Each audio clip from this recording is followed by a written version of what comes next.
Section 3.1. Talk about functions. So all of chapter 3 is about functions.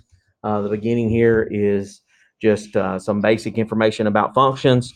And we'll start with, before something is a function, it is a relation. And a relation is a correspondence between two sets. Okay, the two sets that we deal with in algebra classes are domain and range. Okay. Domain and range are the two sets that we deal with in every algebra class. Domain refers to the x values of a function. The range referring to the y values of that function. Sometimes you will see domain, they might say something about the input and the range being the output of a function. That's more of a high school algebra 1 idea or 7th and 8th grade math now idea for functions is input and output. You don't see that too much in a college textbook. But domain and range, x and y values, nothing just incredibly difficult about that. A relation, the most simple expression of that would be a set of ordered pairs, 3, -2, and then an ordered pair 5, 6, maybe -7, +8. Nothing just incredible difficult there. Just a set of ordered pairs. And then the domain being all the x's. The domain is the set of all the x's, 3, 5, -7, and the range, all the y's. So -2, 6, and 8. So, and that's in a relation, just based on that definition. Now, for a relation to be a function, the definition is to be a function from x to y. That's when we deal with functions in college algebra math 140, we're dealing with functions from x to y. So x is the domain, y is the range. There are some instances in higher level math classes where you do a function of y to x. Different similar set of rules, but the domain and range are swapped. This is the only difference. So, but here we're looking at domain is x, range is y. So we're looking for a function from x to y. What it does is it associates each x with one y. So kind of the shorthand way of remembering that is it doesn't repeat x values. And the way that I tell my high school students this is that if you want to function properly, don't repeat your x's. And they tend to get that pretty good. That if you want to function properly, don't repeat your x's. So a function in math class doesn't repeat x values. It's okay to repeat y values. Don't repeat x values. And you're good to go. That's what a function is. So based on that definition, what we're going to do is first play the game. Is this relation a function? So that's the question we're asking. Is this relation a function? Example A, I use letters on my examples instead of numbers. I don't know why. Maybe that I've always done that. So if that bothers you, you can number yours. It's okay. Ordered pair 2, 3. The ordered pair -3, 5. The ordered pair 6, 4. And the ordered pair 8, -2. So we have a set of ordered pairs here. We're looking for a red flag that says, hey, this is not a function. Okay, so what red flag would say this is not a function? Repeating x's. Are there any repeated x values? No. No. So is this a function? Yes. So we answer it with a big yes. Okay. Example B, -3, 7, 8, -1, -2, 7, 8, 0. Is that relation a function? Why not? Repeating x values of what? 8. They're 8, 8, 0, and 8, -1. So that is a repeated x value. So no, the reason being repeated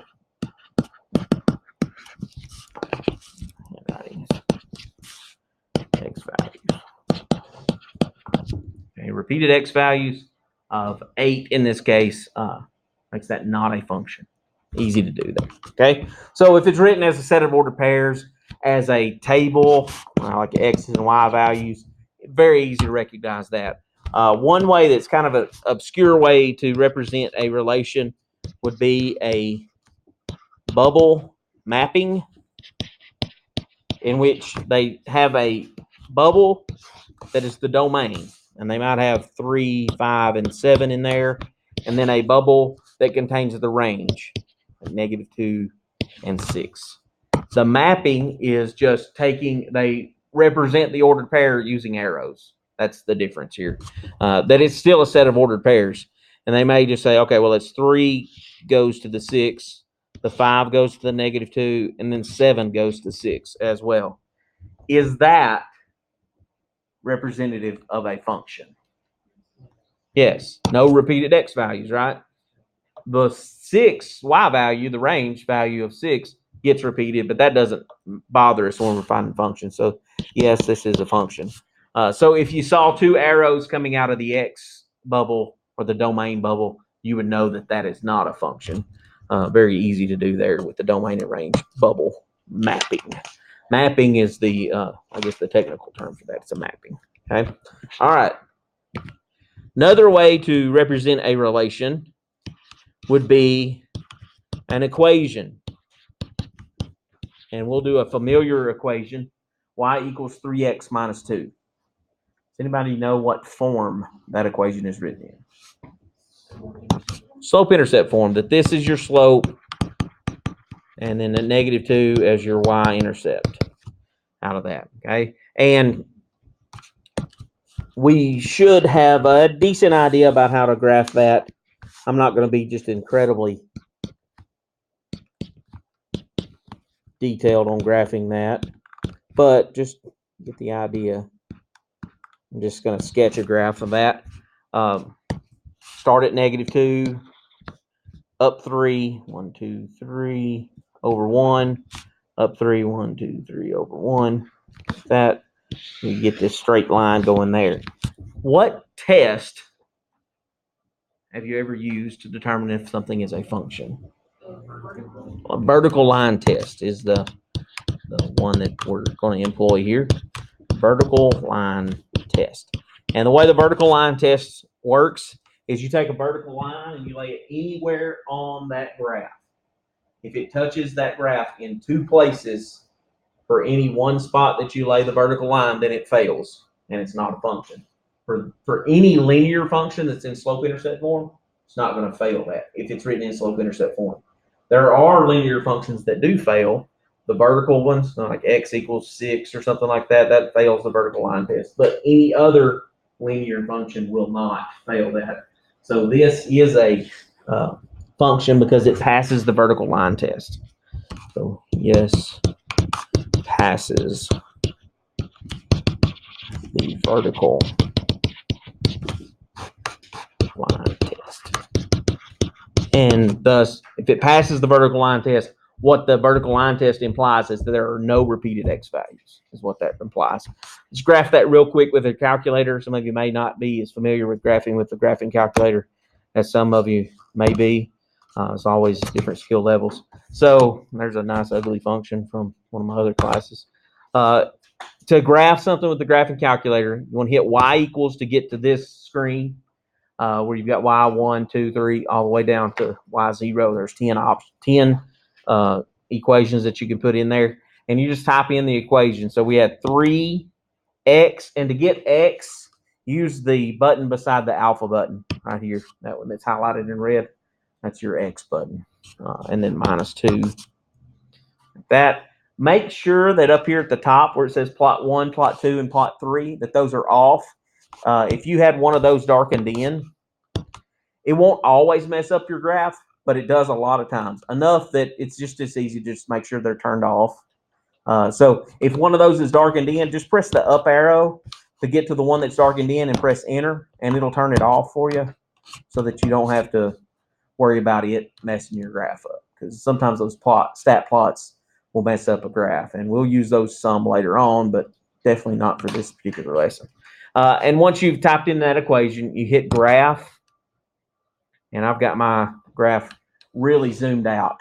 So I want to set it back to the original, the normal window. So to set your calculator back to a normal window, you hit zoom 6, and that'll get you back to the standard window there. And it's possible that that sometimes some apps get turned on. I haven't had this thing turned on in 2 years. Yeah, that's what it is. You got our system reset. No, I got a stat plot. Yeah, that's darkened in. When you press the up arrow, and undarken it. Okay. And then that's it'll give you that arrow invalid or dimension mismatch for the stat plot sometimes. That's what causes problems. So anytime you got X and Y that don't have exponents on them, most of the times those are going to be functions. So graphing, it's always a good way to test with the vertical line test. Y squared equals X squared minus 4. A good rule of thumb to just kind of general knowledge here. If you're looking for a function of X to Y, if Y is squared, it's not a function. You can guarantee that. If you're looking for a function from X to Y, if Y is squared, it's not a function. The reason it's not a function, and this is where it comes in, is if you wanted to get Y by itself, you'd have to take the square root of both sides, right? But when I take the square root of something, there's a positive and a negative side to that. And if I were to graph that with the graphic calculator or by hand, I've got to graph both sides. I've got to graph the positive side of the square root of X squared minus 4. And then I need to graph the negative side of that as well. And a lot of people forget the negative side exists, but you've got to.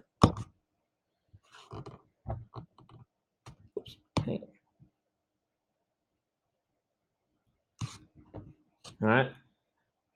It doesn't show them connecting here, but they do connect. The resolution gets too tight there for it to make that nice sharp curve that's going on there. It's not a corner, but it's a really tight curve there. This would definitely fail the vertical line test, right? So obviously it's not a function. But the good rule of thumb is if you're looking for a function from X to Y, if Y is squared, it's not going to be a function. If X is squared and Y is not, then it's okay. But if Y is ever squared, it's not a function. So not a function. Fails vertical line test.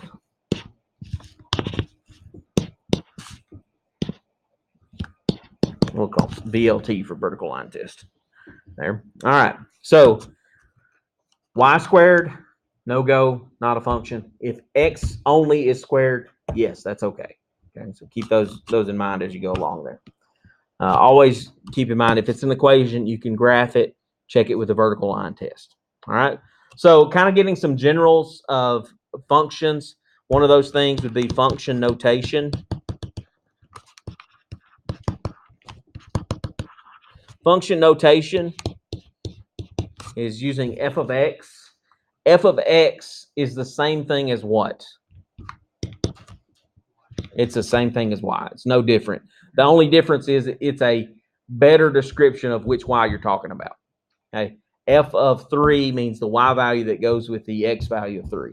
Okay. So function notation, they're using f of x instead of y. So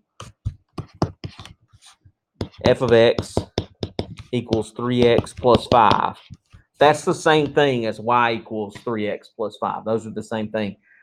You can use that notation when you know the equation is a function. What they're telling you when they give you an equation like that is they're saying, oh, this is a function. We're making sure it is. Okay. We're telling you ahead of time. That's a function. Thus, there's really not, you're not trying to decide if it's a function or not. They've already told you it is by the function notation. What they want you to do is then take that function notation and then do some work with it, like find f of negative 5. And that means to plug in negative 5 everywhere you see an x. And then work out the side that's the equation. F of negative 5 means negative 5 is the x value. Work out the other side, we get negative 15 plus 5.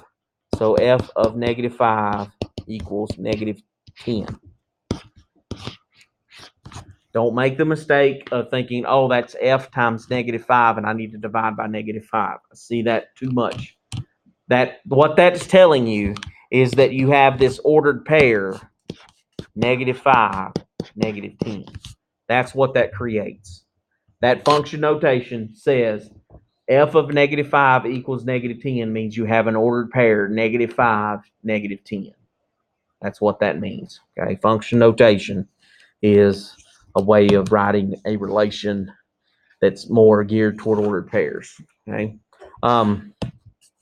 Some of this section involves a little bit of algebra skill to get your brain kind of going with that. Let's do, bless you. F of x is equal to 2x squared minus 3x. And maybe we had to find f of 2x. Not negative 2x, just regular 2x this time. F of 2x is what we're looking to find. So what does that mean we plug in the place of x? 2x. So we have 2 parentheses 2x squared minus 3 parentheses 2x. Then we have to follow order of operations to simplify this and make it look better. So order of operations says parentheses first. So we go inside that parenthesis. There's nothing I can do to 2x. The next step along the way is exponents. Well, there's an exponent on the outside of those parentheses. It says square whatever's on the inside. So when I square 2x, what does it turn into? 4x squared. So we have 2 times 4x squared. And then haven't done any multiplication yet, so let's go ahead and I'm just copying that down. You could do that step there and it wouldn't affect anything, but I'm just trying to be legalistic here. The next step along the way is multiplication and division left to right. There's obviously some multiplication going on here. We have 2 times 4x squared, which is 8x squared. And then negative 3 times 2x would be negative 6x. And there we have found f of 2x to be that lovely jewel there. And there's nothing else to do. You can't go any further with that. The only thing you might want to do maybe is graph it and see what it does. So, there's not anything we have to do to find a certain number value out of that. If we had the same function, f of x is equal to 2x squared minus 3x, and they ask us to find f of negative x, what does that mean to do? Just plug in negative x, right? Does it automatically change the sign of everything? No, not necessarily. In some equations, it will. In this one, I don't think it will. So we got negative x in there squared. What happens when you square negative x? Becomes positive x squared, right? And then it's times 2, so we can just go 2x squared. And then we have negative 3 times negative x, which would be positive 3x. So it did change the sign of the second part of that equation, but not the first part. So there, a negative x. Just plug it in and work it out. Don't try to shortcut it. A lot of times that's where you run into problems. Same function, because math's supposed to be boring, so I'm trying to make it bored. Let's use the same function, and let's find negative f of x.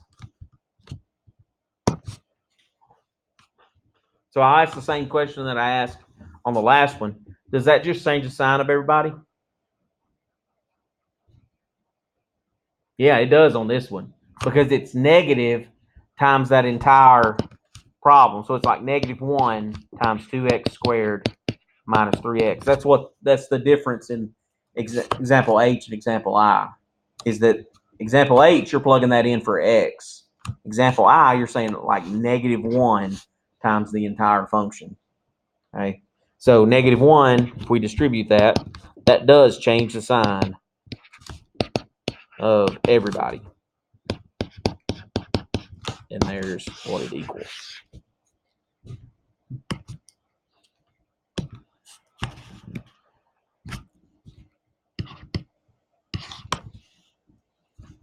Let's do the same function.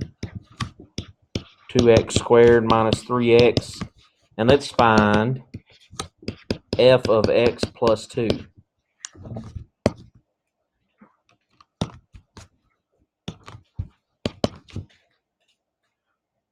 What does that mean we do? Yeah, plug in x plus 2 for all the places that there's an x.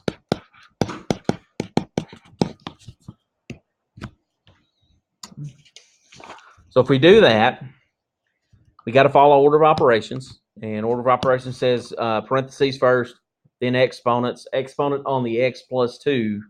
What is x plus 2 squared?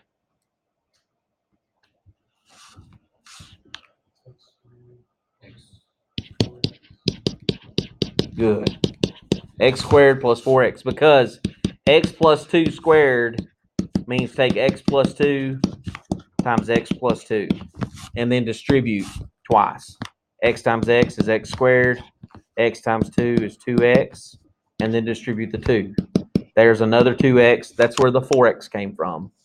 And then plus 2 times 2 is 4. And that's how we ended up with that particular part there. I'm going to go ahead and distribute on the second half there. What am I distributing? A negative 3. Carry that sign with it. So that's a negative 3 times x, which is negative 3x. Negative 3 times 2 is negative 6.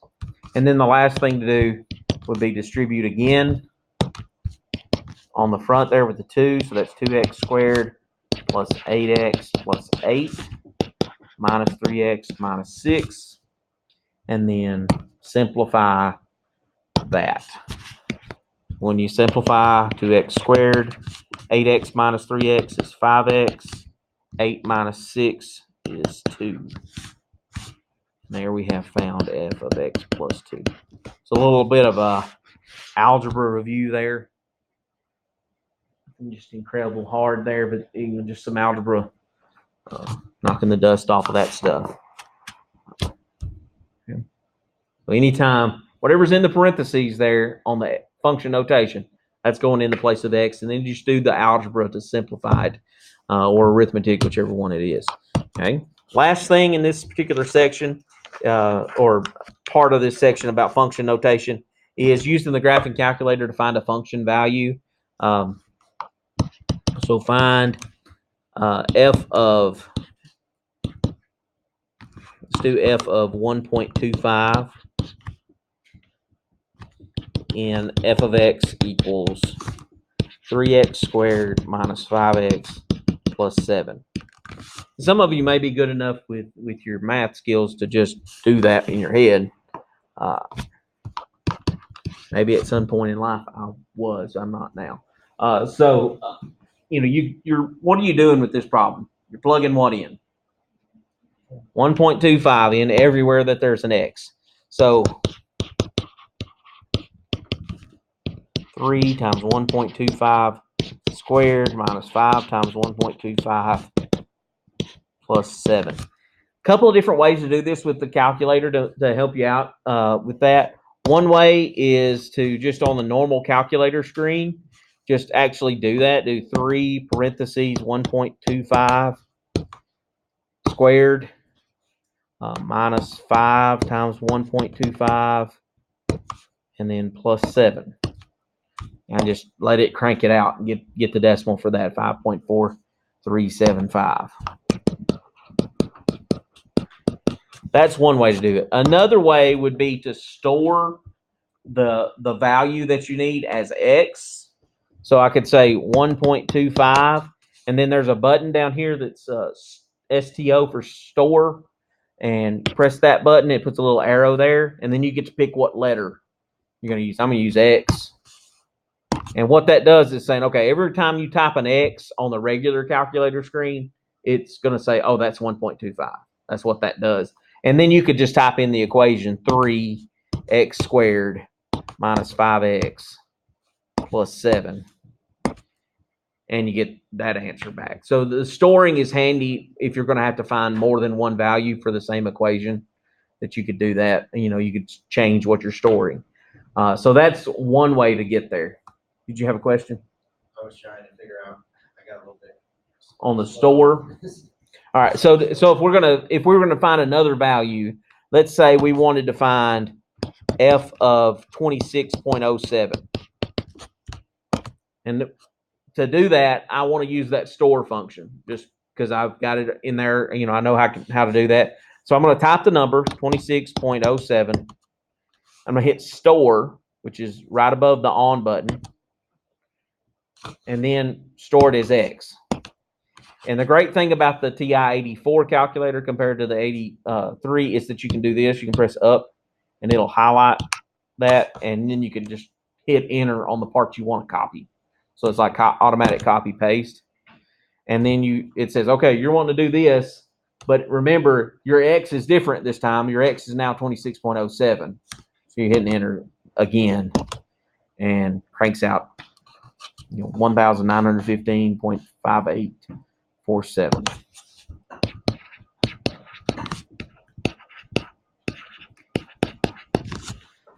So yeah, it's helpful to do that.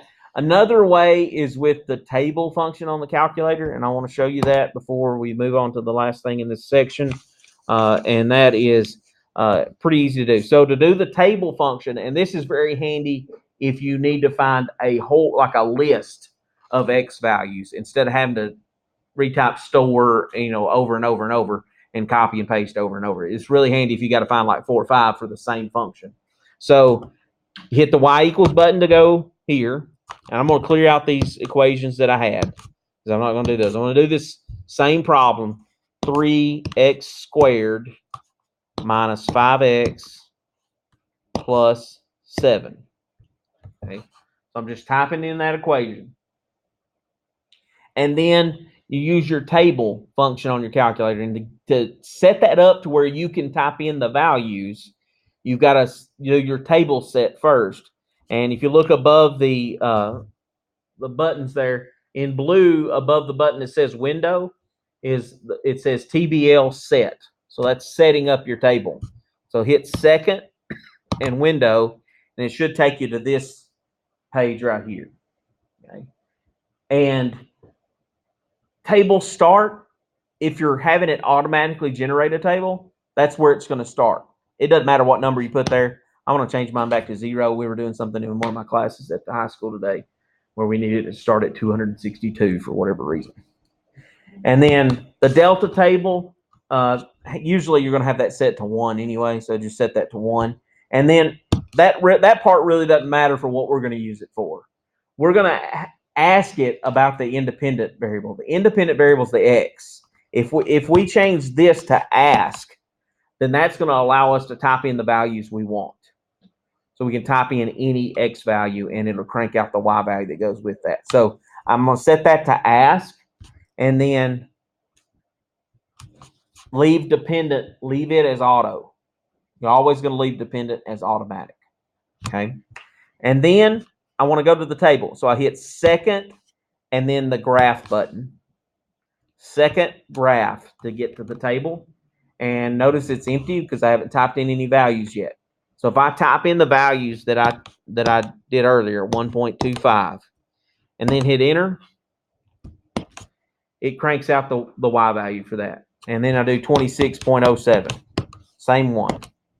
There's 1915.6. It rounded it to the nearest one decimal place. If I needed another one, say I needed 15.4. I can punch that in, it cranks out the Y value. So if I had a big long list, that may be the best option. Whichever one works for you, get the answer right. But, don't focus so much on trying to get something to work for you. If you can get the answer right with one of those methods, you're okay. Okay, but the table thing is going to be helpful later on. I promise you that. So I wanted to kind of introduce it here so that it's not so foreign to you. Okay, so function value, pretty easy thing. Let's get into the meat of this particular section, which is the domain of a function. Okay, so still in section 3.1.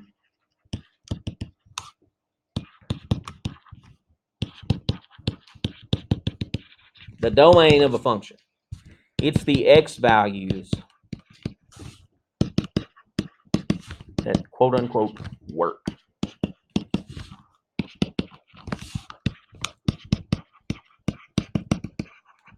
And what I mean by work is that they're the x values that don't cause issue. And when you're looking at domain, you start off with what I call the default domain. Okay, domain starts. If there are no issues, then it starts with all real numbers. Okay, all real numbers is what it starts with. So we're going to be talking about this thing called interval notation. INTERVAL, interval notation. And the interval notation for all real numbers is negative infinity to positive infinity. That's what that is. We're going to be bouncing back and forth from what's called set notation and interval notation. So we're going to bounce back and forth between those two. Now, it starts with negative infinity to positive infinity. Some functions have things that are wrong with them that cause some x values not to work. Okay, so those things, I call them red flags. Okay, the first red flag that we could have would be x's in the denominator.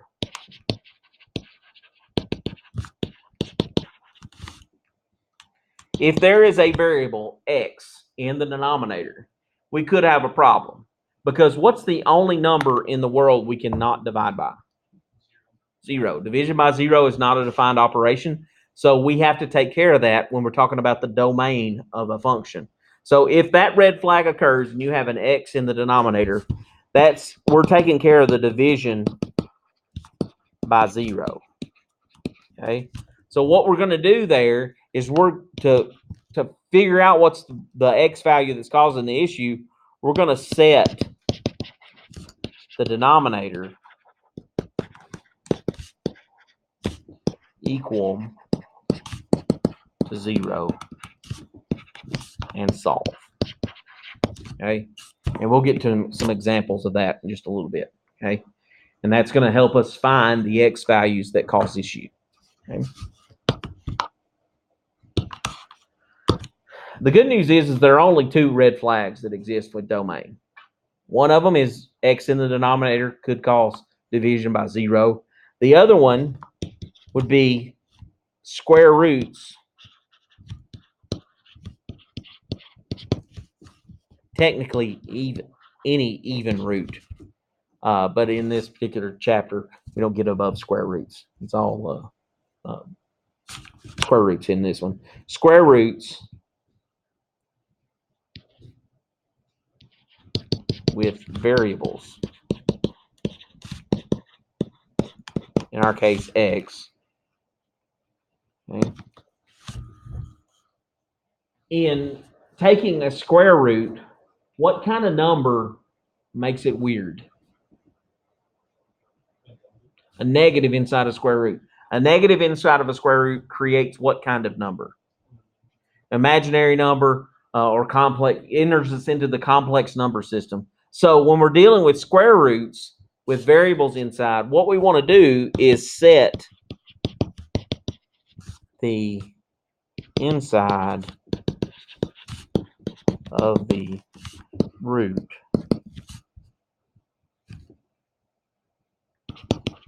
to be 0 or positive. Okay. We can take the square root of 0. We can take the square root of positive numbers. Taking the square root of negative numbers creates complex numbers. We don't want that. We don't deal with the complex number system when we're talking about domain. Domain is only the real number system. Okay. So let's look at some examples of equations and look for those red flags. If they exist, we're going to take care of them. If they don't exist, we're going to use that default domain, negative infinity to positive infinity, all real numbers. Okay. If there are no red flags. If there are red flags, it's got to be one of these. We're going to take care of it in the appropriate way. Okay, so let's look at some examples of that. No idea what letter I'm on. Okay. All right. State the domain. All right. Here's our function. F of x is equal to x squared plus 5x minus 7. And that's it. Are there any red flags in this particular function? Are there any denominators to start with? If there are no denominators to start with, then there can't be any x's in denominators, right? So that red flag doesn't exist. Are there any square roots? Where? No, there's a squared, but not a square root. Okay, so no square root, so that red flag doesn't exist. So we know that there are no red flags. So that's what we're thinking in our mind. There's no red flags in this. So that means that there's not any issues with the domain. So our domain, this is how we're going to write it. In set notation, use a little curly brace, x, and then this straight up and down bar. And the way it's read is all x's such that x is all real numbers. This is how your book tends to write it. There's different ways to write it, but this is how your book tends to write it in set notation. X such that x is all real numbers. Okay. The interval notation, we're going to be able to write this in both forms. The interval notation is from negative infinity to positive infinity. Always parentheses on infinities. We'll talk about brackets and parentheses in just a minute. A bracket means you're including that number. Infinities you can never include because once you think you got there, just add 1 and you're not there anymore. Okay, so you never can get to infinity. So always parentheses on those. So that would be the domain for that particular function because there were no red flags. No red flags. You go to that default domain, all real numbers. Okay. Let's look at this one. G of x is equal to 5x over x plus 3.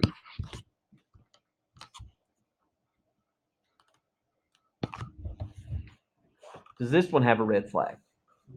Yes, it has a red flag right here. We got an x in the denominator. And the way we deal with that for domain is we take that denominator and do what with it? Set it equal to 0 and solve. Okay, so x plus 3 equals 0. We're going to solve that by subtracting 3.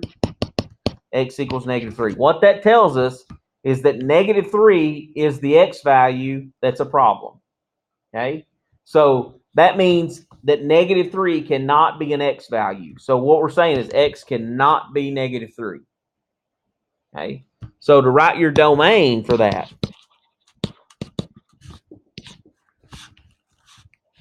in set notation, do little curly braces, x such that. And here's where it's easy. You just say, okay, x cannot be -3. X does not equal -3. And curly brace on the end. That's set notation. Set notation is a lot of times easy, easier than interval notation. In interval notation, the way it works is you take your default domain, -infinity to +infinity, and what you got to do is you got to go in and carve out the number that's the problem. And to do that, you start at -infinity, and you're going along just fine from -infinity until you get to what number? -3. -3 is the problem. So we're going to jump over -3. So to jump over -3, you put a -3, and we're not using that number. So you're going to put a parenthesis right there. So that says we're going from -infinity, we get to -3, and we got to hop over it. Okay. Well, we got to land right after -3 and then keep going toward +infinity. So we put a U for union, and then we're landing right after -3, like so close to it, it looks like we're on -3. And then from there, we're going on our merry way toward +infinity. Okay. So when there's an x value that's a not equal to, you're going to carve it out using this notation. Parenthesis, a union, U there, and then that same number starts the next interval out of that. Takes a little practice. The set notation is a little bit more probably what you're used to, unless you took some advanced math classes in high school. This may be your advanced math class in high school. I'm not sure. All right, so let's look at this. H of x equal to 12 over x squared minus 16. Kind of similar, but a key difference in the denominator there.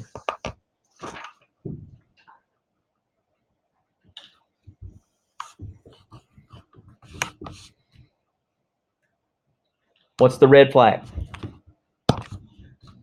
X in the denominator. So what are we going to do with that?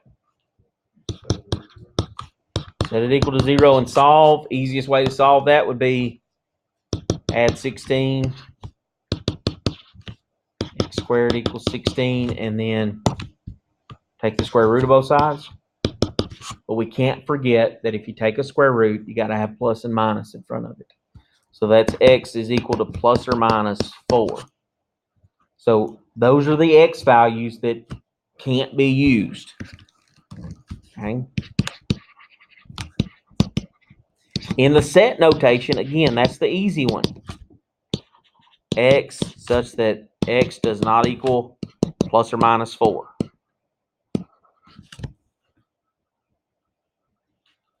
You might see it written where they have x does not equal -4 and then comma x does not equal +4.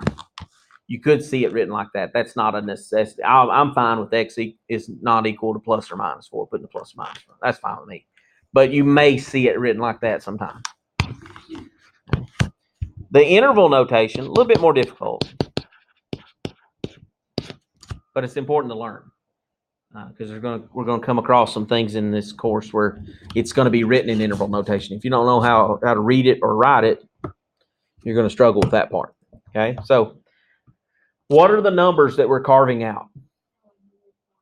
-4 and 4. So the smallest of those is -4. So we're going to start at -infinity, and we're going up to what? -4. We got to hop over that. Remember, hopping over that means a parenthesis, union, parenthesis, and then start back. And then what do I do next? Go to +4 because that's on the way toward +infinity. And we union 4. And then there are no other numbers to carve out, so we just go to positive infinity then. So maybe not as difficult as it sounds, but definitely more writing involved in the interval notation than the set notation. But being able to do both is important. Okay. Let's get one like this.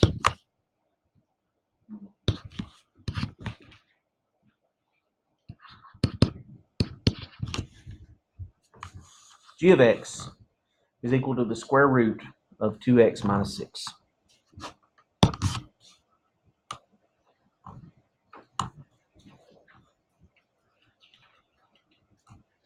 Is there a red flag? Yeah, we got square root with x's involved. Okay. That 2x minus 6 is all underneath the square root, so that causes us an issue. So we're going to set that up by saying that could be equal to 0 or a positive number. And the way you want to do that mathematically is use a greater than or equal to sign. 2x minus 6 is greater than or equal to 0. So whatever's inside of the square root, you set greater than or equal to 0 and solve it. Okay. So add 6. 2x is greater than or equal to 6. Divide by 2. X is greater than or equal to 3. And the great thing about the inequality stuff is that's your set notation there. You know, it's x such that x is greater than or equal to 3. Third brace didn't work out right there. There we go. There's in set notation. In interval notation, if the domain is all the x's that are greater than or equal to 3, what's the smallest number in the domain? Positive 3 is the smallest. Negative 3 is less than 3, so we can't have that. So positive 3 is the smallest one, and positive 3 is included because we got an equal to mark there. So to write that interval notation, we're going to start at 3, and we're going to go up to infinity. It's always a parentheses on infinity. And then on the 3, because we're including it, we're going to put a square bracket like that. That means you start on 3, like 3 counts, and go from there and go up. Okay. Equal to mark, square bracket. They go together. Okay. No equal to mark, no square bracket, parenthesis. Okay.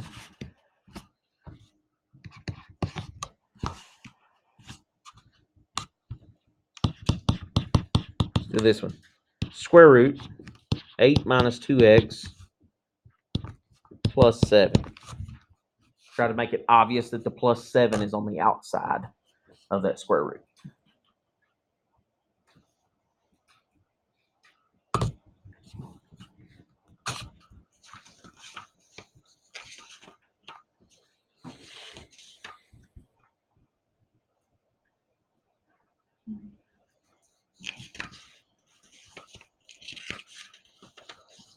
All right.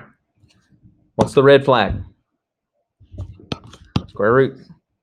So what do we do with that stuff that's under the square root? No. I heard several people say set it equal to 0 and solve.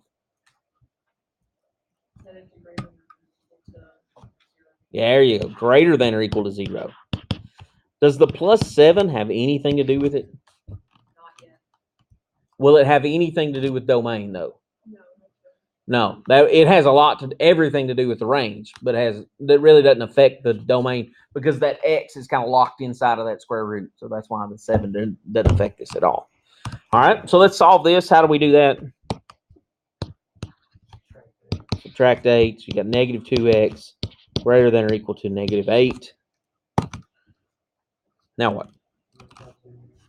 Divide by negative 2 and flip the symbol. Don't forget that that's one of the rules for solving inequalities is that if you divide by a negative, you have to flip your inequality symbol.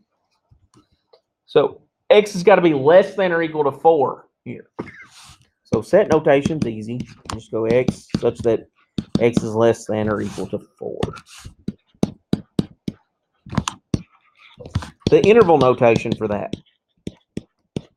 If all of the x's are less than 4, what's the smallest one we're starting with?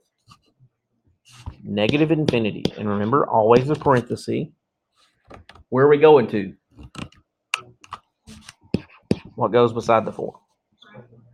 Square bracket, because we got an equal to mark. And there's our domain. Okay. So whatever's under the square root, greater than or equal to 0, solve it. That inequality that's left, that's your set notation. Take that set notation and build it into interval notation and go from there. Let's go to the toughest one, the last one for this particular section. The other two sections are, well, one of the sections is not quite as long. Neither of them are really as difficult as this one is, with as much algebra involved. So, last one for this section. K of x equals square root of 2x plus 10 over x minus 7. Yikes. What's going on with this one? I don't think this is just a red flag. This is like a siren. Yeah, a lot going on there. There's red flags everywhere.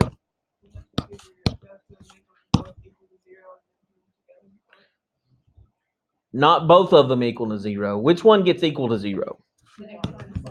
The x minus 7. The denominator gets the equal to 0. What does the square root part get?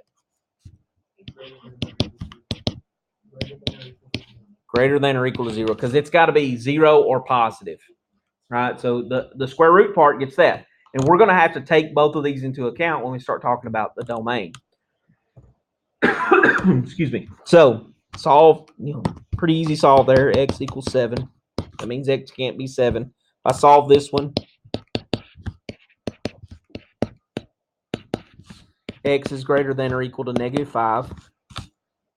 So our set notation really is that easy. You just go x such that x is greater than or equal to -5, but x cannot be 7. Okay. Now, that in interval notation is a little bit more difficult, but it's not too bad. So in interval notation, what's our smallest x value? -5, because it says all the x's have to be greater than or equal to -5. So we're going to start at -5. We're going to use a bracket because it's got an equal to mark. And normally we would just go up to positive infinity. But we have a problem child here that we need to carve out. What do we do? Go up to 7. Parentheses, union. There you go. Carved it out. Good job. Don't get much more difficult than that. You got to take two different things into account. All right. Suggested problems from this section in your book will be page 216, 15 through 81. I always just suggest the odd ones because you can check those in the back of your book without having to buy the solutions manual or anything like that. If you have trouble with the odd ones, the even ones next to them are very similar. So if you're having trouble with the odd ones, shoot me an email saying, "Hey, I'm having trouble with number 23 or whatever," and I'll and the best thing to do, since we most of us tote one of these around, is work that problem out on paper, take a picture of it, and email it to me, and then I'll look at what you sent me that you've done, and then I'll either rework the problem or write down and kind of point to or mark up on my screen where your mistake was and send that back to you. So it's really, it's just like me sitting here with you. It just takes a little longer. But sorry, I live a long way from here, so can't be here all the time. So, but emails, I'm usually pretty quick about responding back. Definitely within 12 to 24 hours, no doubt. Usually I've got my phone on me and it tells me I got an email from somebody. students, so I make those priorities. So, all right, so that's section 1. Let's go to 3.2.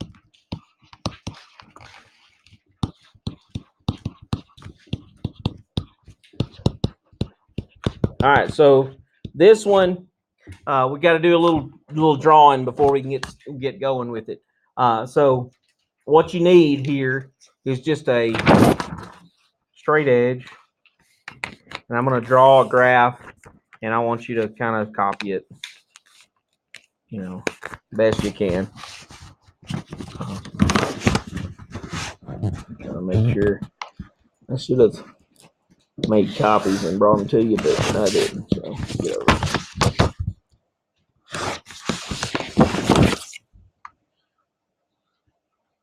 So each line is going to be 1 unit. It's not like graph paper, but so we're not going to be just incredibly too crazy here. I'm just trying to be precise as I can be.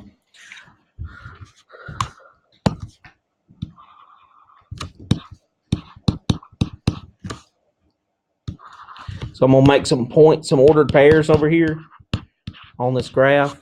And that's a 0, 4 is the first one. The second one is pi divided by 2, 0.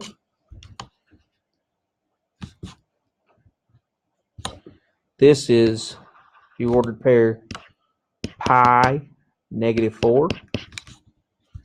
And then here we have 3 pi divided by 2, 0.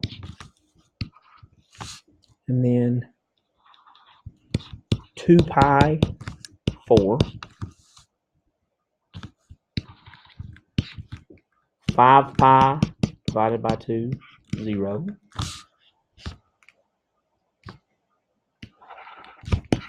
3 pi -4. 7 pi over 2, 0. And one last one right here. 4 pi 4. I'm going to draw that graph.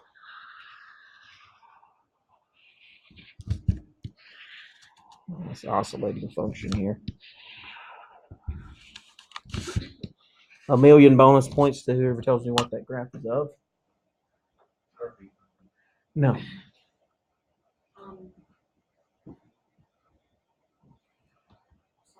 Sine, yeah. Well, it could be a cosine, depending on the shift there.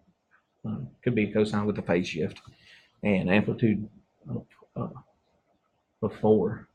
But it's intended to be the sine graph.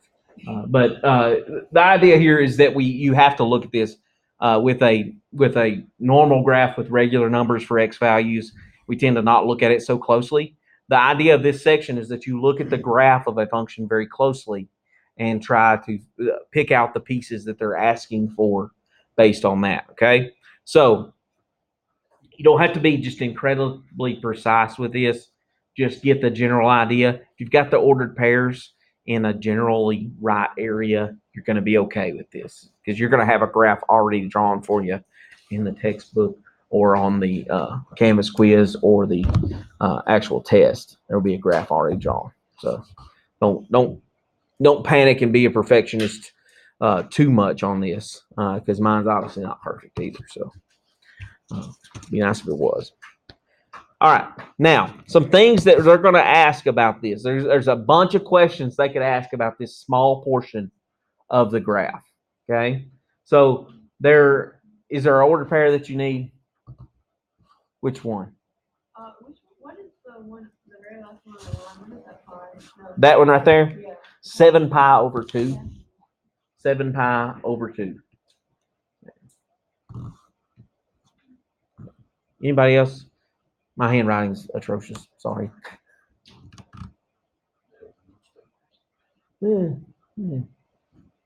Dad always makes the joke, you went to school long enough to be a doctor, but you're not. No. It's okay. It's a running joke. He's still proud of me. I know he is. He does tell me that too. All right. He's more proud of my kids than me because he's a granddad now. Evidently, that makes you lose your mind. So, but anyway, back to math.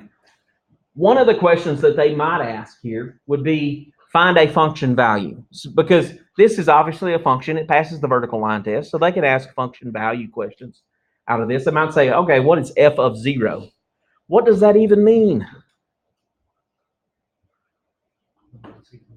When x equals 0, we're looking for what? The y value that goes with it. So it's saying, okay, find 0 for x. Where's that at? Right there at the top. It's right up here. What's the y value? There's the answer. It's 4. That's, oh, yeah. Well, we can pretend this is. I don't even know what this is. Easy kill. That's the name of that stuff. We killed that one pretty easy. All right, let's do another. F of, let's make it weird, 3 pi over 2.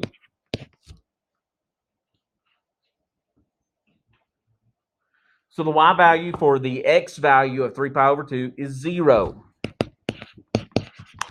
Out of that. Very, very simple thing that is a little confusing because we don't have an equation to plug into. We have this graph that we don't have an equation for. So you've got to look at that and say, okay, that's the x value. They want the y value that goes with it. That's all they're asking for there. All right. Now, another thing that they might ask, something very related to what we just finished, is the domain. And we'll take that domain in integral notation here. So if we look at that graph, let's scroll back up to the graph. What's the lowest x value? What's the highest? 4 pi, right? So our domain from 0 to 4 pi, would that be brackets or parentheses? Brackets. Because it stops. And the circles, the dots are filled in. So that's another reason they're brackets. If one of those dots was open, and literally, I mean open like empty circle, then that's a parenthesis. Okay, so keep that in mind. If you see empty circle, that's a parenthesis. Or that's a carved out number, that sort of thing. That's what you got to look at. Related to that would be range. Not rain, but range. There we go. Scroll back up here. Look at the range of that thing.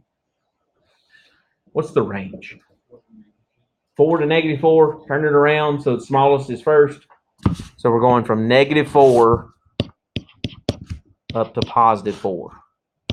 And we would include brackets on those as well because those are filled in dots on the ordered pairs. Range. When you think about range, you want to think bottom to top when you report that. I know we read a book from top to bottom, but you want to think bottom to top when you report your range. Just like, on the domain, you're reporting from left to right. So 0 to 4 pi. Range, you report bottom to top on that. Okay. So very simple idea. Another thing they could ask for would be the intercepts. Intercepts. What kind of intercepts exist? X-intercepts and Y-intercepts. So looking at that thing, what's the Y-intercept?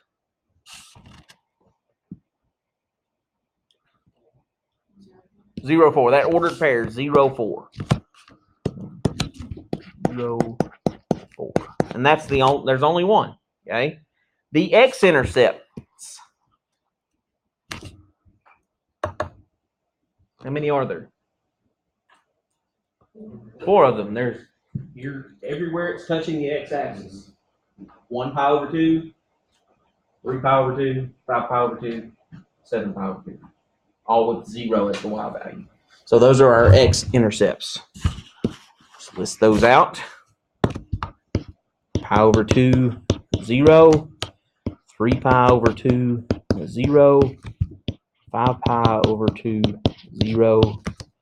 And 7 pi over 2, 0. So there's our x-intercepts and our y-intercepts out of that. Okay, so just some kind of seemingly random questions that they could ask about a graph that you're given. Another seemingly random question would be, how many times would y equals -2 intercept the graph? Y equals -2. How many times would y equals -2 intercept that graph? What does the graph of y equals -2 even look like? Yeah, it's this horizontal line right here at -2. Just go straight across there. Freehand that a bit there. Okay, so how many times does that purple line touch the red line? 4 times. It doesn't ask for the actual points of intersection, just asks for how many times. So all we need to answer is 4 times. Okay. And there we have it. All right. Now, here is where we get into a little bit more difficult thing to do, and that would be saying where is the function, we'll call it f of x, greater than 0. Huh. Where is the function greater than 0? So where's this graph greater than 0? So f of x greater than 0. What does f of x represent? Y values. Where are the y values greater than 0? Above the one. Above the Y. x-axis, you mean, right? So anything that's up here, right? Yeah. All right. So there are pieces that are above that, not just one point, but pieces. So we've got this entire little piece right here. So we need to report that interval, that from this x value to this x value, it's above the x-axis, right? So what is that interval for that piece?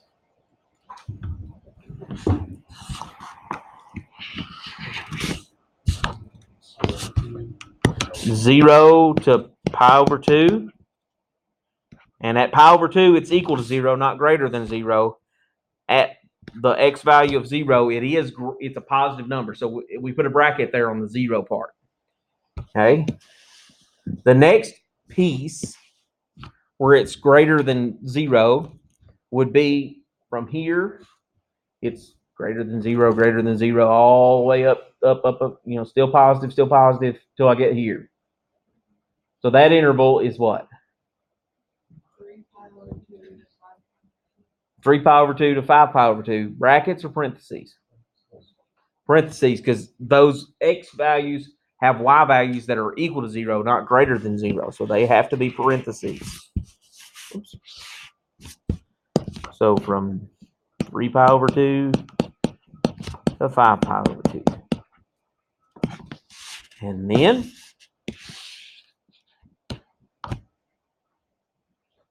when I get here, down through here, we got negative y values, negative, until I get here.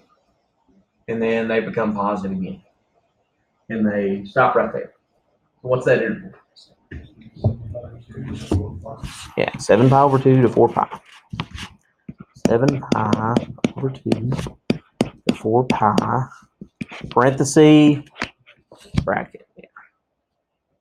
And those are the intervals of that where f of x is greater than 0.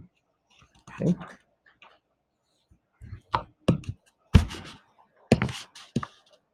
Another question they might ask, where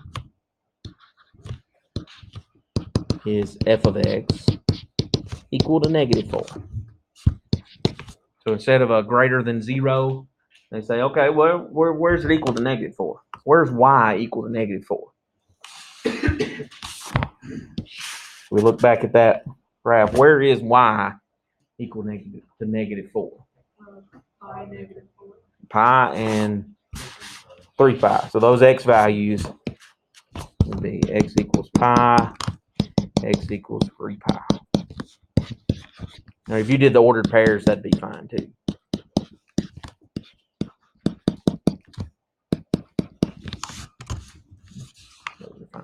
Okay, pretty easy, right? Nothing major about that. So given a graph, you're going to the graph and you're looking for those places. Remember that if it gives you f of x or f of a number, they're looking for a y value out of that. Or they're saying check the y values here if they're looking for that. And then if they say f of x is equal to something and they want to know where's that happening at, where usually means x values. Okay, where usually means x values. Okay, let's look at example B for this particular section. And that's where we have a function and actually give us an equation for it and start asking us random questions about it.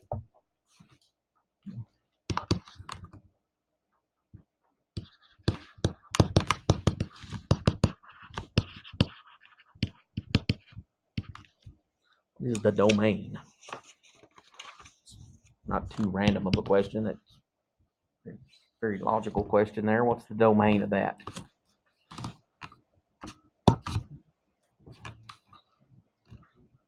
X cannot be -2. You get that from setting x plus 2 equal to 0. We know that's the, in set notation.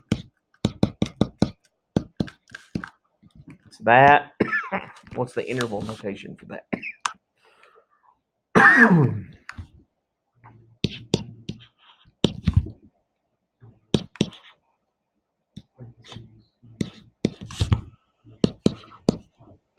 Great job. Good job.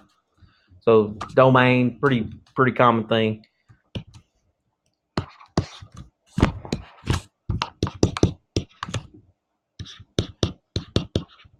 Is 1/1/2 on the graph.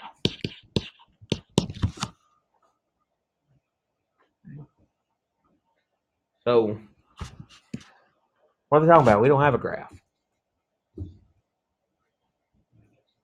You got x and y, and our function has x and y in it, right? Okay. So if we want to know if an ordered pair fits on the graph of this, then we just need to know, does that x value give me that y value? So how do I find that out? Look again. Find f of 1. 1 plus 1, 1 plus 2. So that'd be 2 over 3, which is not 1/2. And this is a function, so that means for every x value, there's one y value. You don't repeat the x's. There's no way that 1 goes with 2/3 and 1 also goes with 1/2. So this right here tells us that that's not working. So this is a big no, because 2/3 and 1/2 are not the same. Okay. A little bit more difficult one. Where is f of x equal to 2? So original function is f of x is equal to x plus 1 over x plus 2. Where is that function, f of x, equal to 2? So are they looking for an x value or a y value? F of x equals 2. F of x is a y value, isn't it? So they're looking for an x. A clue to that is say, oh, it's a where. Where usually means x. Okay. F of x, is y. So y is equal to 2. So they're saying when y is 2, what's the x that goes with that? How do you find that? Solve for x. So we replace f of x with what? 2.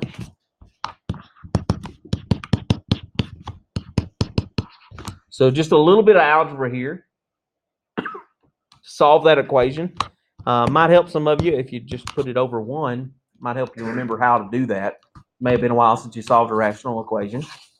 If I put that over 1, that makes it a proportion, right? And how do you solve proportions? Remember how to do that? Multiply on cross multiply. Yeah, cross multiplies. Bottom times top, bottom times top. You remember doing that, you've been doing that quite a while mathematically. That's at elementary school.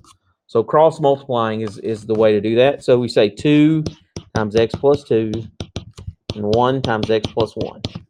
And just do the distributive property. I'm writing the extra step there just to show that that's what we're doing. So that'd be 2x plus 4 equals x plus 1. Solve it for x. So I'm going to get x by itself by subtracting x and subtracting 4. It'd be -3. So where is f of x equal to 2? At -3. So that means we have an ordered pair that's on the graph of -3, 2 is what that also tells us. Okay. All right. One other thing that they might ask from a question like this, we'll just put it right there beside this, is what are the intercepts?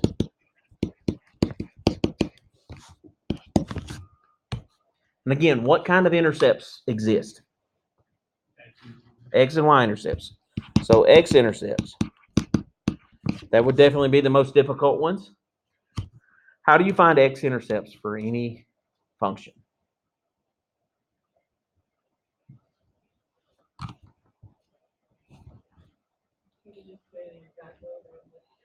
You could,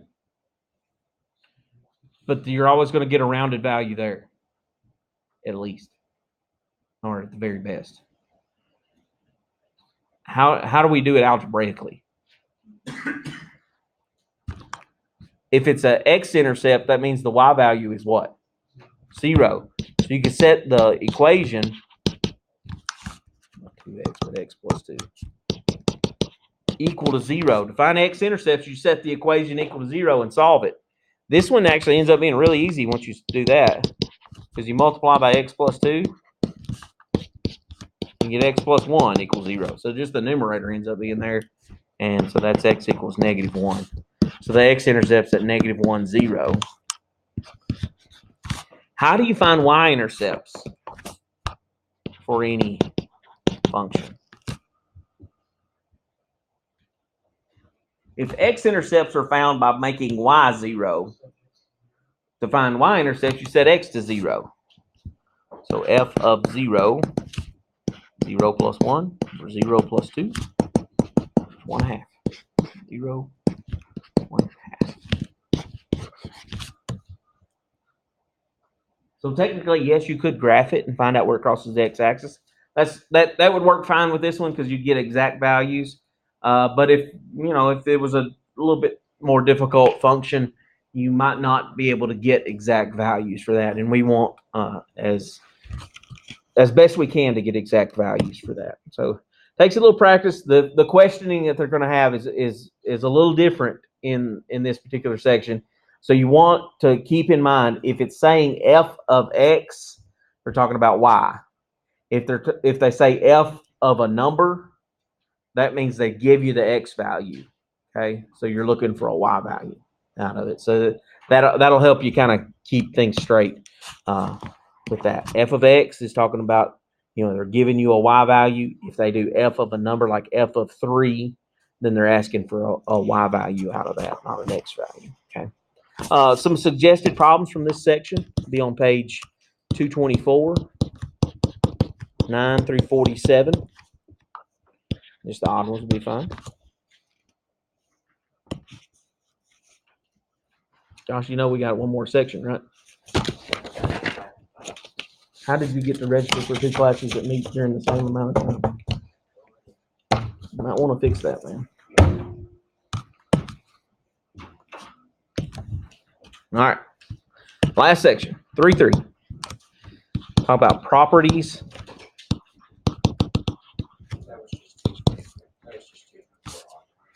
224, 9 through 47.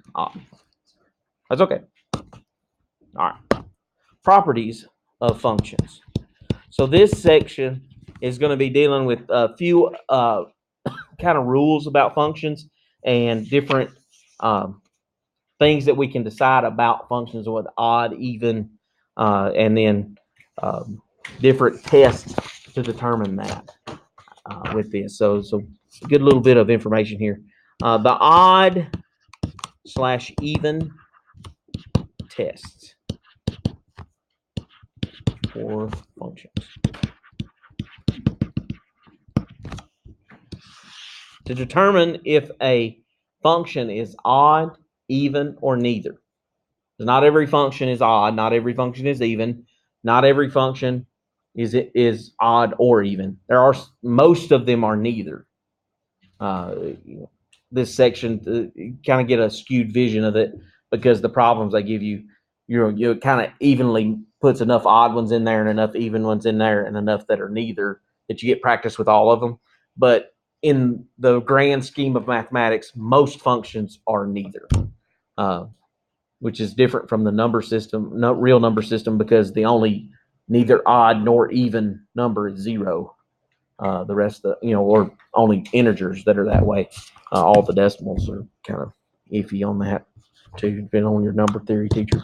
Plug in negative x to the function.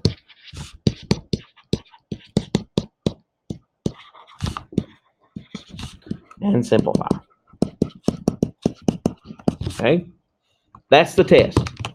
Plug in a negative x and simplify it. Okay, that one move decides whether it's odd, even, or neither by these rules. If plugging in negative x gets you back the original problem,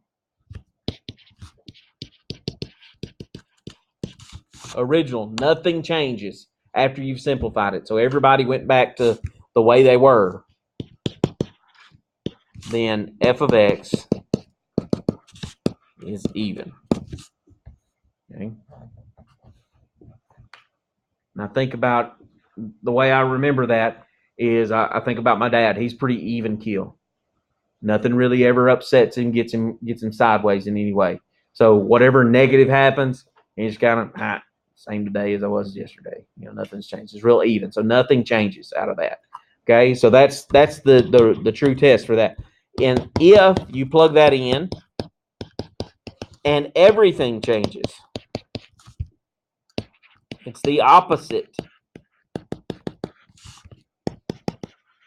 then f of x is odd. Okay. Even, nothing changes. Odd, everything changes. Any mix, neither, or neither, if you're from somewhere besides West Tennessee.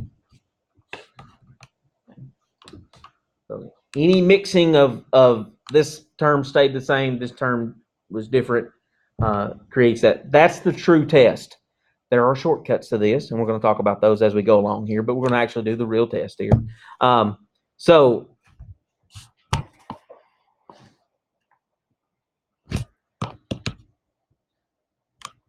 let's look at, is the function odd, and it's getting worse, odd, even, neither. Okay, so example A, f of x, 6x squared minus 3x to the 4th. If I do the algebraic test and plug in f of negative x and work that out, negative x squared minus 3 negative x to the 4th power. If I work that out, if I square negative x, it turns back into x. 6 times x squared would be 6x squared. If I take negative x and raise it to the 4th power, it comes back as positive x to the 4th. Okay, so minus 3 x to the 4th. Is that the original? Positive 6x squared, positive 6x squared, minus 3x to the 4th, minus 3x to the 4th. That's exactly the same as the original. So that is an even function. Now, the shortcut is look at the exponents on the terms. What do you know about look at the original function, look at the exponents. What kind of exponents are they? They're even exponents. That's always going to be the case, okay? So that's the shortcut. This is the algebraic test. Plug in negative x, work it out. That can kind of come into play when maybe you have a little more complex function where maybe you've got a rational equation, something with x's and denominators. That doesn't come up much in college algebra chapter 3, okay? But so the shortcut here is look at the exponents. If they're all even, it's an even function. If there's a term that doesn't have a variable, then it's not going to change no matter what you plug in, right? So like if this had a +6 or a +7 out here, that's not going to change no matter what you plug in. So it would stay the same anyway, right? So technically, still even if I had a +7. Okay, so if all the exponents are even, it's even. For example B, h of x equals x squared, or excuse me, x to the third minus 4x. Okay. The real test is to take negative x and plug it in.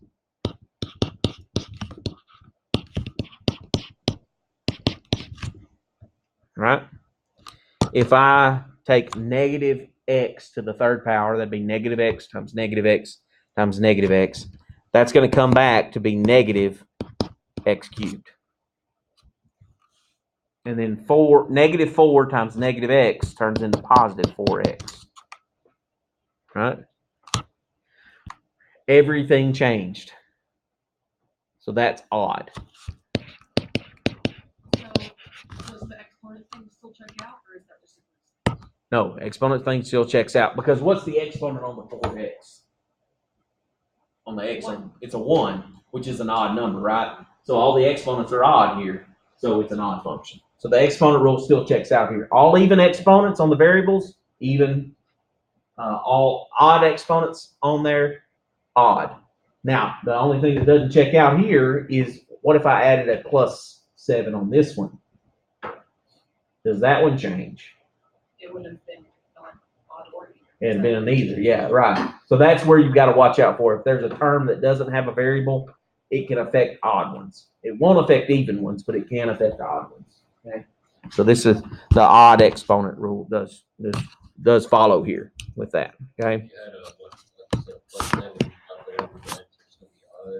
No, if there were if you had, example C was h of x is the same problem, x to the third minus 4x plus 7. If you put that plus 7 out there, then this is going to be a neither because this guy doesn't have an odd exponent on the variable. It doesn't even have a variable. So he's never going to change out of that. So adding, subtracting constants affect odd problems. They don't affect even ones. Okay, so that creates a neither situation. Another example of neither would be if you had this function, maybe x squared minus 7x plus 12, something like that. That's a neither situation because you've got an even exponent and an odd exponent to start off with, and then somebody that doesn't even have an exponent. So this is a neither situation as well because of that. All right. All right. Let's get another kind of rule out of the way here. This is the graphic rules.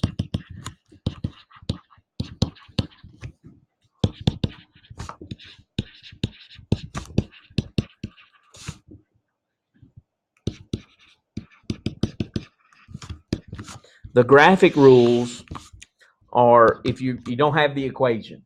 Okay, so we're looking at a graph that's just given to us. An even function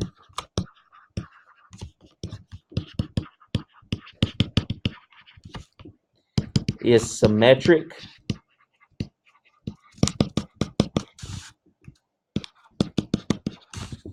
with respect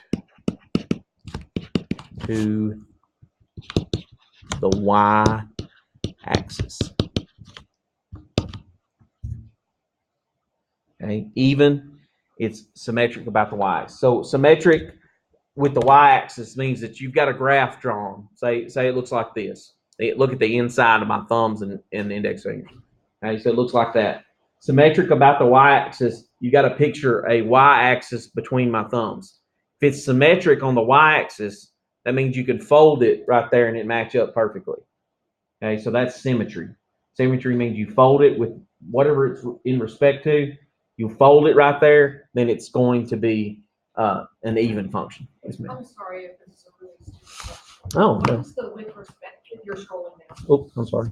Um, With respect to, What is the with respect to? Does it just mean- that means where you're folding it. Okay. Yeah, you're with y-axis means you're going to fold the right on, you fold your paper right on the y-axis. So like this graph I'm about to draw here, the y-axis is the vertical line. You're folding it right on that vertical line and seeing if it matches up. That's what the with respect means. Good question. That's not a bad question at all. Okay. An odd function, don't get ahead of me here because this is not as intuitive as it seems like it would be, is symmetric with respect to the origin. All right, so this is a little bit more difficult to explain and maybe a little bit more difficult to see. To be symmetric with respect to the y-axis is pretty easy. You fold right on the y-axis. The origin is a little bit more difficult because the origin is just a point. How do you even fold about a point? You don't, the kind of the best way I can explain it is to be with symmetric with respect to the origin is that you could fold it across the y-axis and then fold it across the x-axis and it match up. So that, and I'll draw some examples here that are intended to be that kind of symmetry here. So let's look at example E. And you've got a graph. So I'm just sketching a graph quickly here. And it looks something like a little bit better than that, actually. So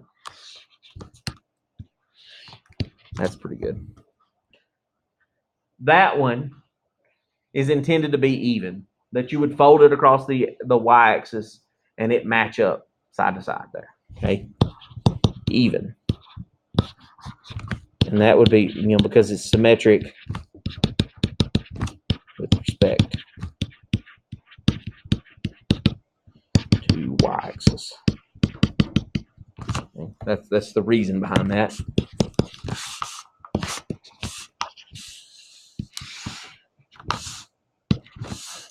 This one's a little bit more difficult to draw.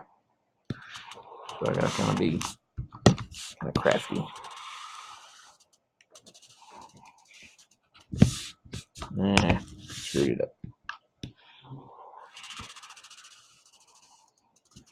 There we go. Now, notice what point is that graph going through. It's going through the origin. You can't say all of the time, but a lot of the time, things that are odd, as far as odd functions go, they go pass through the origin. This one is intended to be where you fold. If you fold it across the y-axis, it would take this piece and put it over here. And then if I folded it down, it would match up to this piece.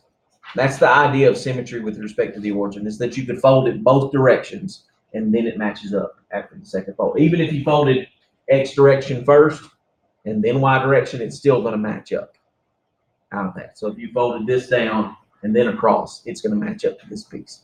It's a little bit more difficult to see. So one of the clues that you can use is that it usually passes through the origin, is what you're going to see most of the time with graphs. If they're asking you to decide if a graph is odd or even, even's really easy to see. Odd, much more difficult. So odd, if it goes to the origin, most of the time it's odd.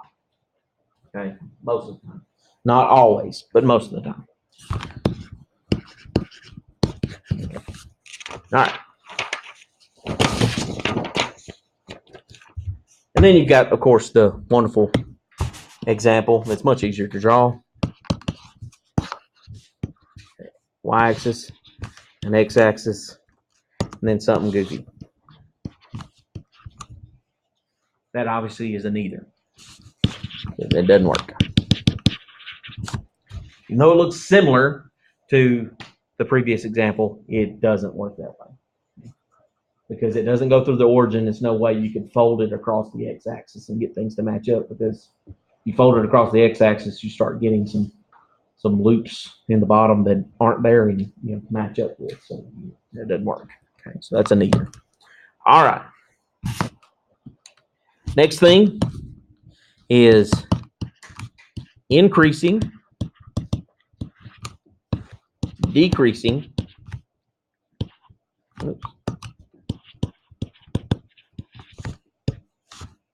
and constant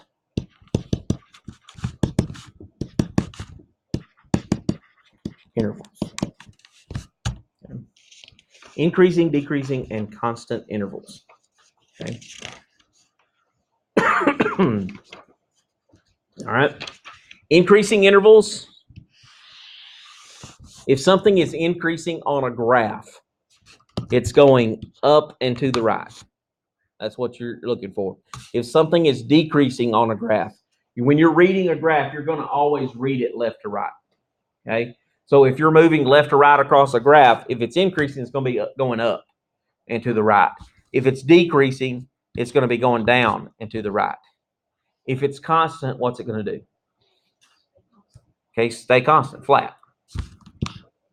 Okay, so those intervals match those pieces. So if we look at an example, oh, what letter are we on here? That should have been G right there, sorry. On my alphabet. If you had, and I'm just going to sketch a little bit of a graph here. Not going to be too precise. I'm going to tell you the points that you need here. So this point is -6, 0. And it goes to that point, -4, -2.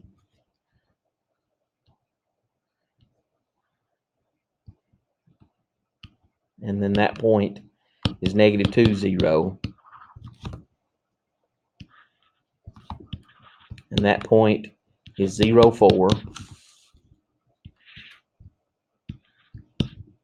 3, 4.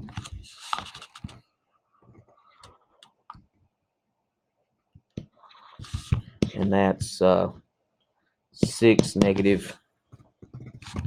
It's supposed to be 6, -2. I didn't go down far enough, but that's the idea. Just a general, just a random graph they give you. It's not an equation that built this or anything. It's just a graph. Okay. So we're going to read that graph from left to right and find the intervals of increase, decrease, and constant. Okay. So let's get the increase. And then I'm going to make space for the decrease and constant, if there are any. And it's okay if there's not one or all of those things. This one has all of them, but not every graph has an interval of increase or an interval of decrease. They don't have to have all of those pieces. Okay. So if I'm reading it left to right, so I'm going to start at the lowest point on my domain. So the lowest point on my domain is what? That's the lowest point of my range. So what? -6 is my lowest x value.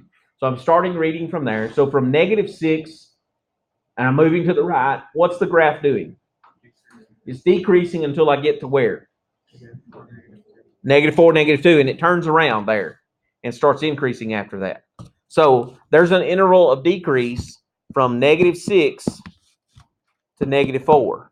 And I'm using parentheses on all of these intervals here because I don't know if it starts increasing at -4 or stops decreasing at -4. Which one? You can't tell.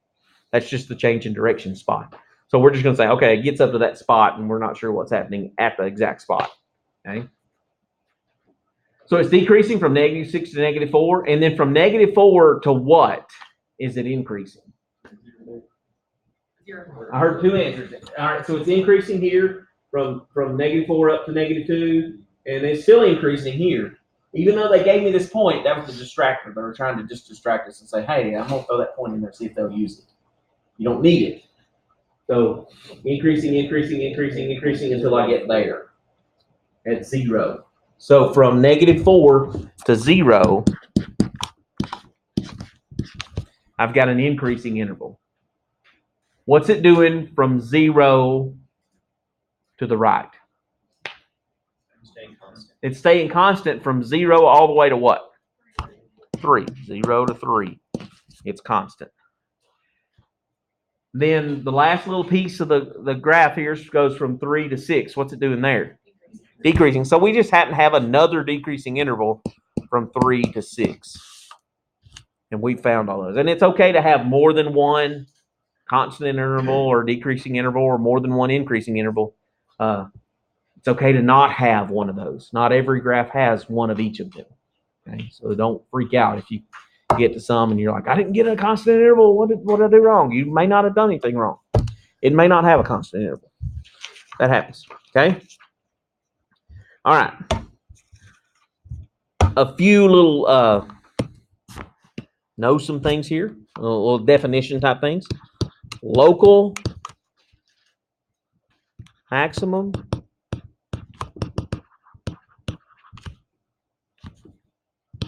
Minimum. If it's local, what's that mean? If something is local, in general, what does the term local mean? It's close. It's within a certain area. What you may consider local may be different than what I consider local. To me, local is within 50 miles, right?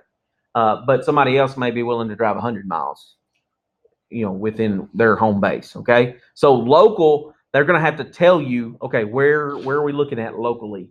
Locally means compared to everybody around it, you're a local max from a min. If you're a maximum, that means you're a what kind of point on a graph? Highest or farthest away from home base, farthest away from the origin, right? A maximum would be a highest point. A minimum would be a lowest point. Very obvious terms there, but local means compared to everybody around you. And they may give you an interval to deal with, saying, okay, local means from X being -3 all the way to X being 7. And saying, what's the local maximum in that interval? They may give you an interval, okay? So within a certain interval. So that's what locals are.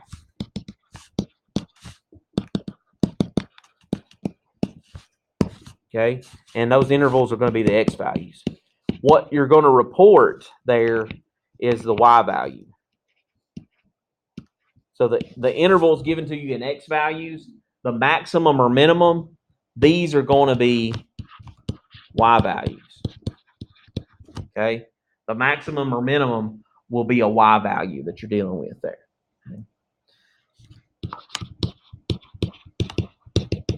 Absolute maximum.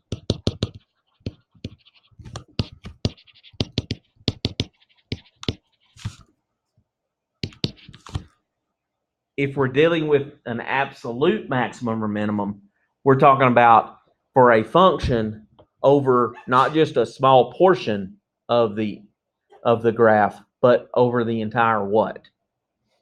Think about what interval tells us. Interval in local is talking about X values. So if we're talking about absolute for a function, the whole graph, which would be the entire, not range, but domain is what we're looking at. Range would be the Y value that's the biggest or smallest within the domain, within the entire domain. So we gotta think about that. When we talk about local maxes, we're talking about it within a small area. Talking about absolute max or min, we're talking about across the entire domain. Okay. Every graph doesn't have an absolute max. Every graph doesn't have an absolute min. All of them have local maxes and min. There's going to be locals, but there may not be an absolute. There may, it's kind of like guitar players. Locally, there's probably somebody that's the best around here. Within this room, there's some good guitar players, maybe. I know Dennis plays, and you play? Yeah. Y'all do play. I play. Maybe there's some others. I know I'm not the best, but sitting at my table, I am. promise that. So, but the absolute across the entire nation, could you find an absolute best? That'd be subjective. I mean, it definitely couldn't do that. Okay, so there doesn't always have to be an absolute. There doesn't always have to be an absolute max or minimum. Okay, so keep in mind that doesn't always exist. Locals usually always do because they're going to tell you, look in this little window and find the best one or find the maximum or minimum. So that's always an option there with the local maxes and mins. All right, so let's look at an example and see if we can pick that out based on some information. All right, so what letter are we on here? I. Here's our function.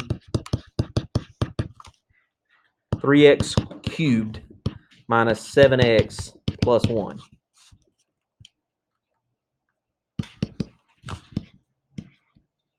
For -2 to +2. We want to find the local max and the local min.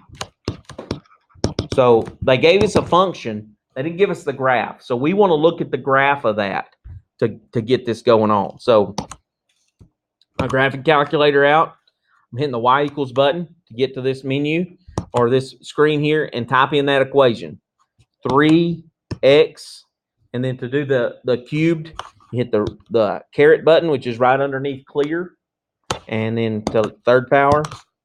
If yours puts the caret button and then you type in the 3, that's saying the same thing. The newer system, your operating system, has the math print, which makes it look better, but it doesn't really make it any more functional.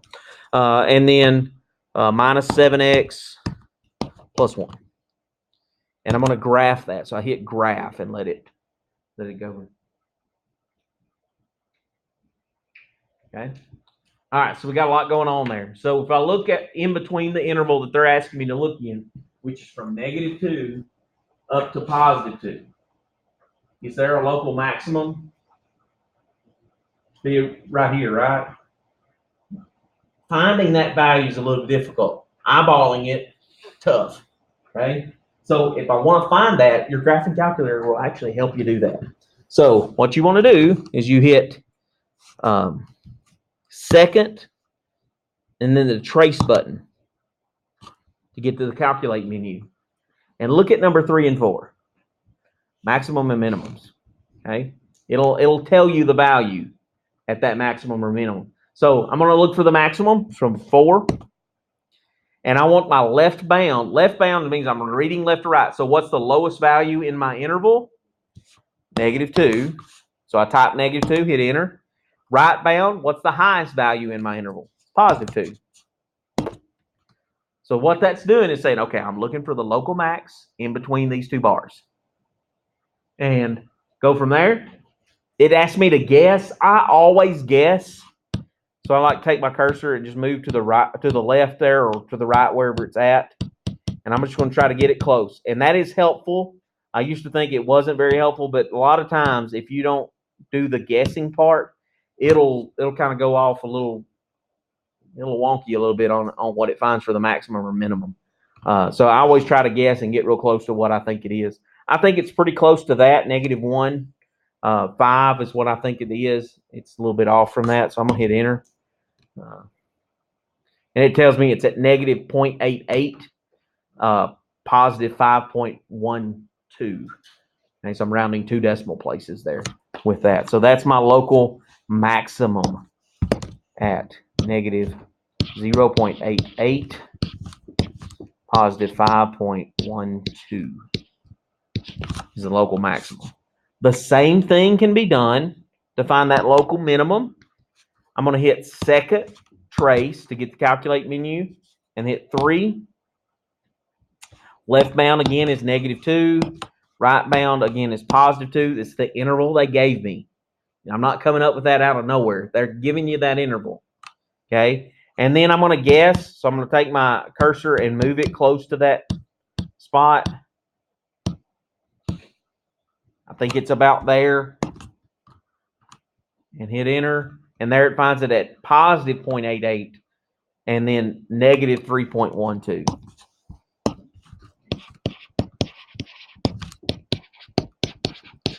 So there I found the local maxes and minimum.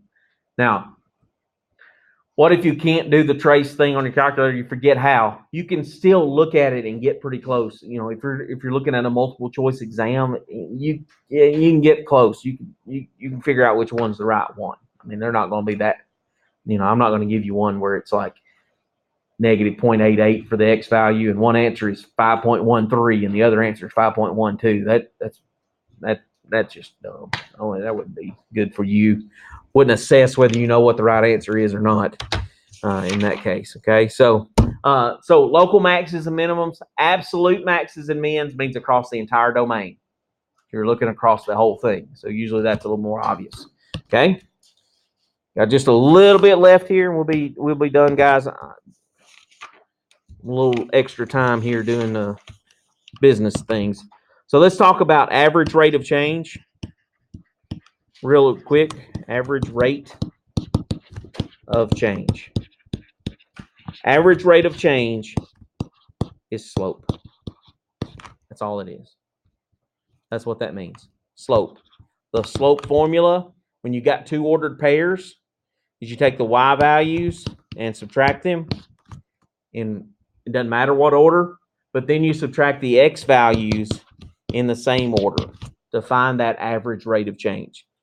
M equals y2 minus y1 over x2 minus x1. Okay. What they're going to do is they're going to give you an equation or a function. They're going to say find the average rate of change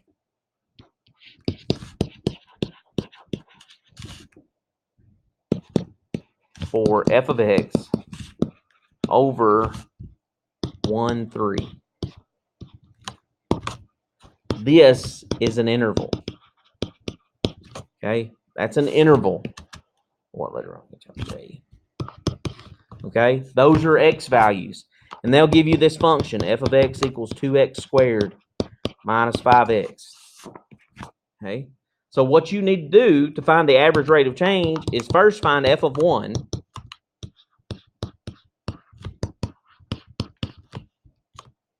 And work that out. So that's 2 times 1 is 2, minus 5 would be negative 3. So I have the ordered pair 1, negative 3.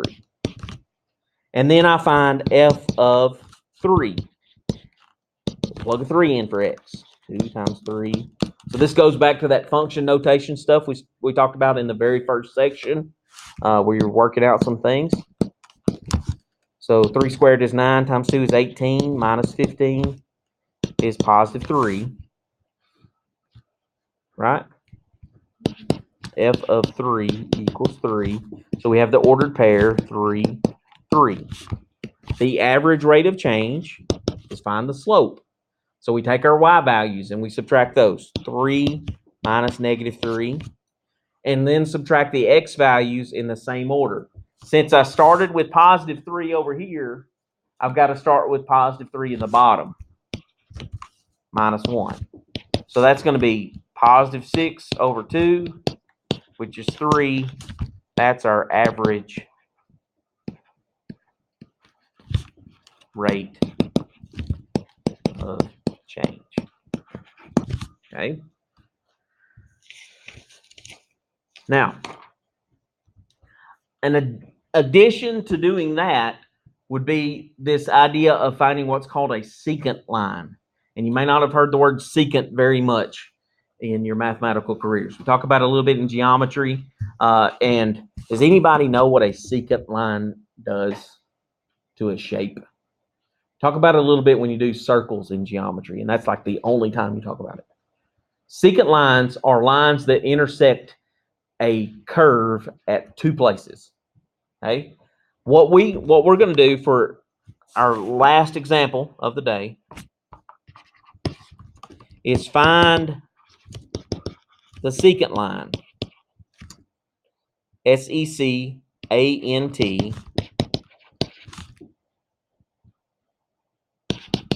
for f of x equals 2x squared minus 5x over 1, 3. It's almost the same instructions as the previous example where you had to find the average rate of change. Okay, guess what? The first step to find the secant line is to find the average rate of change. Okay, so to find a secant line, number one, find the average rate of change.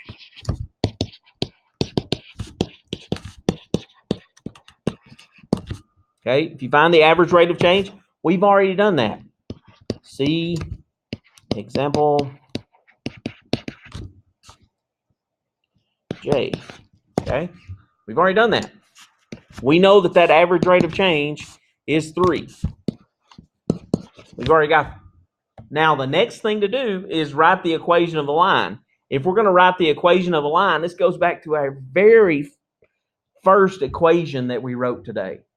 It was the y equals mx plus b, that slope-intercept form. A lot of you knew that and remembered that what that was. So the next thing to do is, number 2, find the y equals mx plus b equation. Okay, so this 3 is m. That's the slope. So we've got part of that already. We've got y equals 3x plus b. But we also have, from example J, 2 ordered pairs that are y's and x's. Pick one of them to use. It doesn't matter which one you pick. I'm going to pick 1, -3. That's an ordered pair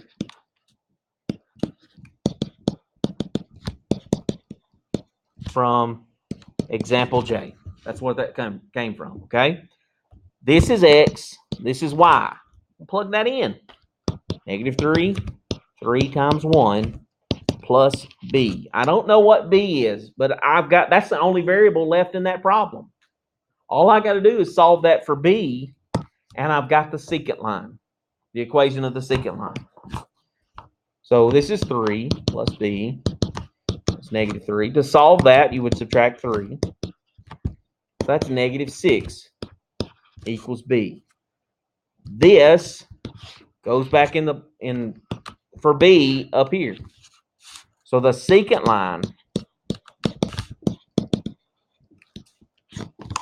is y equals 3x minus 6 or plus -6, depending on it, how you want to write that. I always just write it -6. Okay. What that means is if I graphed, I just want to show you what a secant line does. So I'm going to hit y equals, clear that out. I'm going to hit 2x squared minus 5x. That's the original function that we found the average rate of change over. And then the secant line was 3x minus 6. If I graph those two together, first we'll see the quadratic there. And then here's the secant line. How many places does that touch in that graph?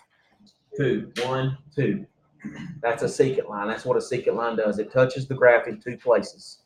Okay, you can always check to make sure you found the correct secant line because it'll touch the graph in 2 places. And those 2 places have the same x and y value, x values that you used to find your average rate of change. Okay, so that's the last part of tonight's lessons. The practice would be on page 237, 1 through 79. Be a good place to, odd, obviously, to work on there. On the syllabus, my email address is right there. That's the best way to contact me. Or you can do through the Canvas. You can just send messages there. They come straight to my email anyway as well. Or there's a Canvas app that you can put on your phone. I've got the teacher one on mine, so it gives me the notifications when I get a message there, just like my email does. So if you've got questions, email me. I'll get back to you as soon as possible, which is usually pretty fast. And your first Canvas quiz will be due Monday at 4 o'clock. Remember, we meet at 4 from here on out. Yes, it will be posted today. Is it? I'd uploaded it and I couldn't remember if I posted it or not, but it should be there ready for you to work. I saw it upload that said 2017.